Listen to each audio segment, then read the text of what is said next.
Beskrivelse af proteinsyntesen. Et DNA ligner en snoet stige. Siden af stigen består af skiftevis sukkerstof, også kaldet kulhydrat, og fosfat. På hvert sukkerstof er der en indholdig base. En sådan base med et sukkerstof og en fosfat kaldes en nukleotid. De baser, der sidder på to sukkerstoffer over for hinanden, er bundet sammen og er trin imellem siderne på stigen. Der er 4 baser: G, C, A og T. Henholdsvis guanin, cytosin, adenin og tymin. G og C er altid bundet sammen, og A og T er altid bundet sammen. Når cellen deler sig, må den kopieres i DNA. Et enzym åbner DNA-strengen, og derefter fanger enzymet fri nukleotider og sætter dem på de splittede strenge, sådan at A og T er sammen, og at G og C er sammen.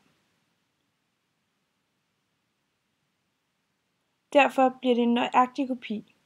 Der er uendelige muligheder for rækkefølgen af A, T, G og C. Det er DNA's kode. Små afsnit på flere hundrede nukleotider udgør forskellige gener. Generne koder for de proteiner, som cellen kan producere. Proteinerne bestemmer over cellens processer, struktur eller fungerer som transportmolekyler. Proteinsyntesen er den proces, hvormed proteiner bliver dannet ud fra aminosyrer.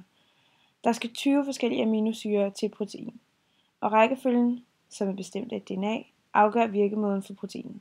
Et gen, som er et afsnit på den DNA-streng, som koder for et protein, kaldes også den kodestreng. Den anden streng er skabelonstreng.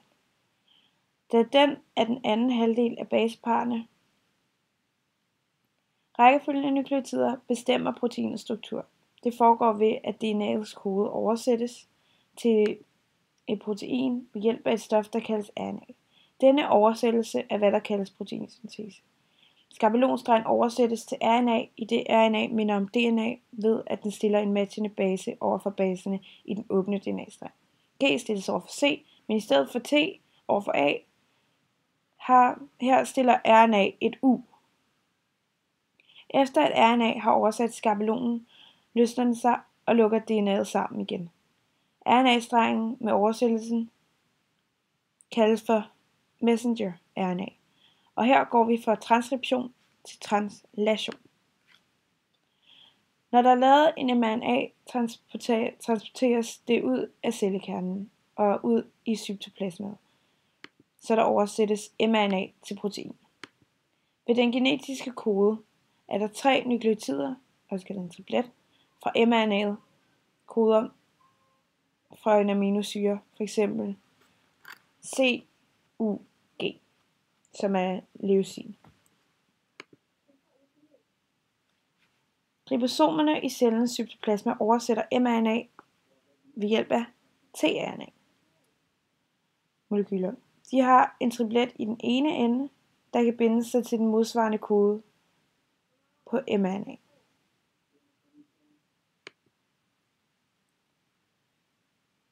Og deres aminosyrer hæftes sammen. Når de har afleveret deres aminosyre, frigøres de, og resultatet bliver, at strengen af aminosyre, der er sat sammen efter genets kode.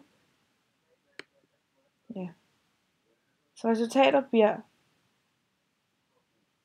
en streg af aminosyre, der er sat sammen efter genets kode. Et ribosom kan indeholde 2 aminosyrer ad gangen.